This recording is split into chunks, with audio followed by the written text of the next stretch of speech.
El passat dissabte s'emetia la segona aparició de la Coral de la Pobla al programa de Canal 9 Cantem de Cor. Els de la Pobla havien d'enfrontar-se en un repte a la Coral de Bétera amb la cançó Tu nombre me sabe a hierba i tot i que no aconseguien guanyar-ho, feien una molt bona actuació. Este segon programa que es va gravar, que anaven en molta il·lusió, perquè ja després de que trenqués un poc el xal en el primer, pues, de veres la il·lusió la teníem.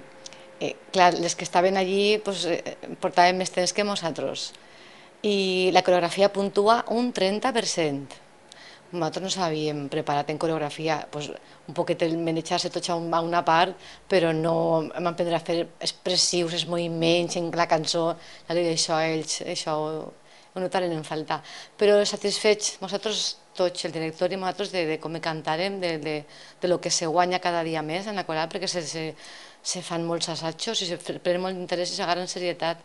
I després això, pues, estar allí en càmeres, veure allí com se grava, és un altre món, no? I, bueno, pues bé, també la gent pues, maja i estan a veure el que te fa falta i tot. L'experiència va ser agradable i nosaltres quedem satisfetes encara que anarem fora. Una experiència que ha valgut la pena i que mostra que la Coral de la Pobla no deixa de comptar amb diferents cites amb els escenaris.